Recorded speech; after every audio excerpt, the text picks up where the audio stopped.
Kubor na kashlem jong unong san Hima.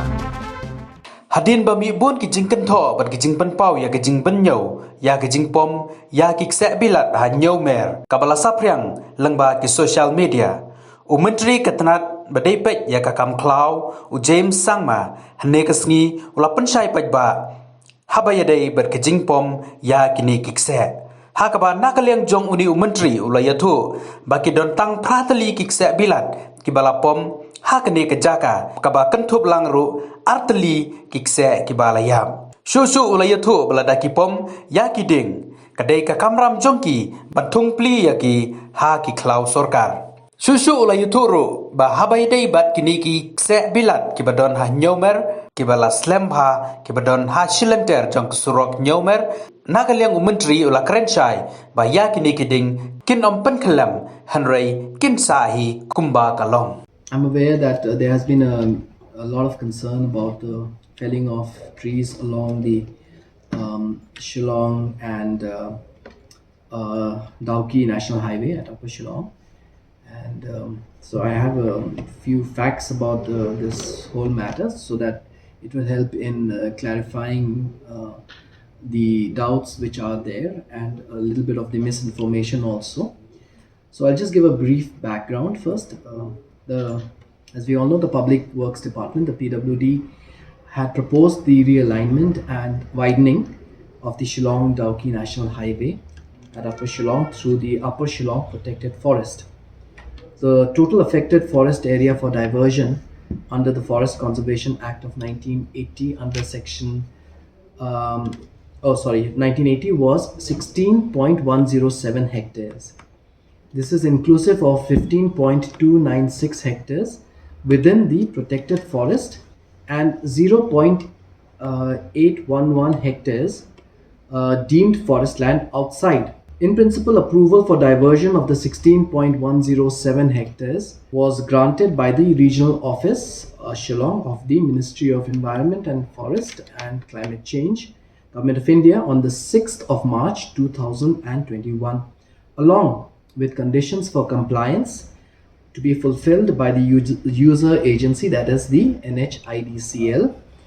The Ministry of Environment and Forest and Climate Change had accorded final approval via its letter number 3 MGC hyphen 113/2019 hyphen SHI /326 hyphen 327 dated 30th of April 2021. The due procedure was followed for the diversion of the forest land and felling of trees from the forest and non-forest areas for the purpose of the aforesaid road project. This is the background. The present instance of tree felling in Upper Shillong has been on social media, and for this also I would like to just dwell upon this subject. Being a major road project for which 16.107 hectares of forest land is affected, felling of trees is unavoidable. However, care has been taken to ensure that only those standing trees which are considered absolutely necessary are permitted to be felled. The aged Cryptomeria japonica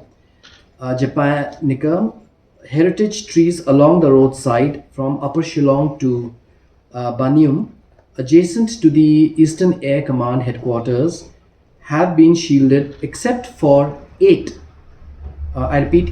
trees, including 2 diseased standing trees whose felling was absolutely necessary in view of a curved and narrow space for the proposed highway. To safeguard the heritage trees, NHDCIL reduced the right of way from standard 45 to 60 meters for 4-laning to a bare minimum of 24 meters with the utility provisions like water pipes, water pipelines, electricity poles, etc. To reduce right of way, the standard median of 2.5 meters has been reduced to a bare minimum of 0.6 meters. And in order to compensate for the loss, compensatory afforestation would be undertaken in an equivalent non-forest area provided by NHIDCL at Nong Umyang, West Khasi Hills in accordance with the provisions of the Forest Conservation Act 1980. It may also be mentioned that for every single tree felled for any purpose outside the forest land, 10 number of trees shall have to be planted as a compensation in order to ensure that the environment is protected. Felling of trees has been carried out only on one side of the existing avenue plantations adjacent to the helipad, which was totally unavoidable even with the reduced ROW, that's the right of way.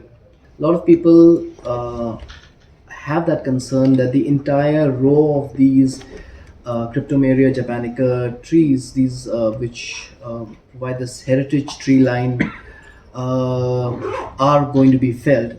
So I would like to allay that fear and say that due to unavoidable circumstances, we have to fell only 8 number of those trees.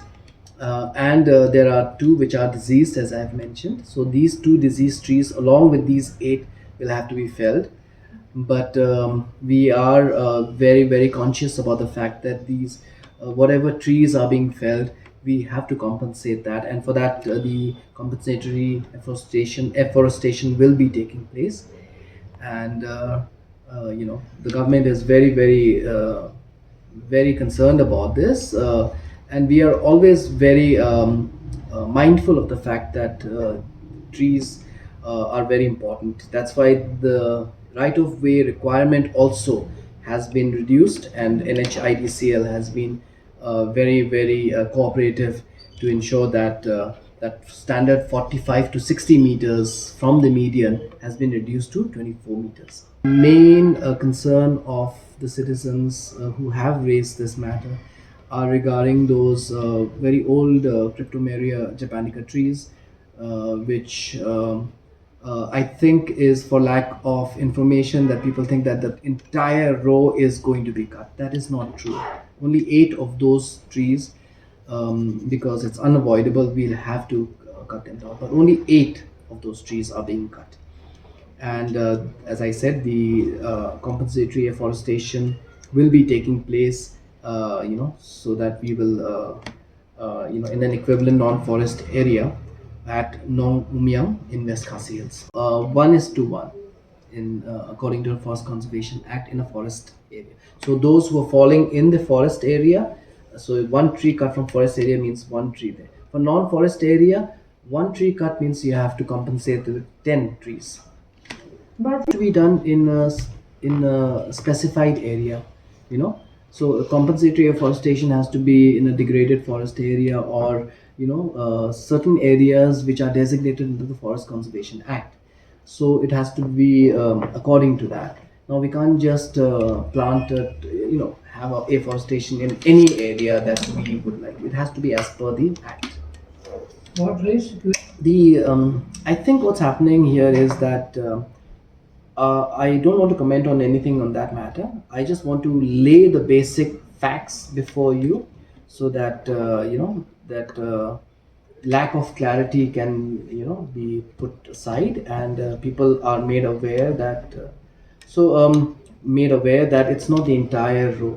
The main concern, people have reached out to me also, and I've told them that see, as many people as I've been able to tell, I've told them that this is not the entire road. This is for me also, it's a heritage. I mean, when you see pictures, postcards of Shillong, you always have this iconic row of trees that is there. And for us to lose that is losing a part of our old Shillong heritage. So I'm also very concerned about this, and rightly so. The forest department has ensured that with ROW issue, we have reduced it, as I said, from 35 to 24 meters. So those steps have been taken so that we can mitigate the amount of number of trees that we would have to cut. So those have been put in so that we're protecting that iconic tree line. And many people have felt that because these 8 trees were being cut down, maybe they may have felt that the whole row of those Cryptomeria japonica trees are going to be cut down. So that is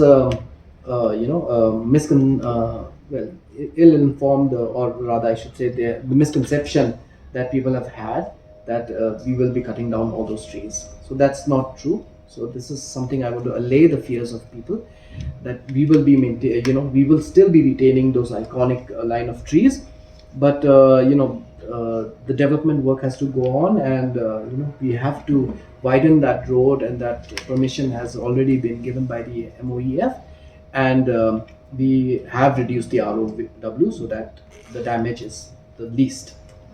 No call, in terms of taking a collective decision on that. So right now, there's nothing as such.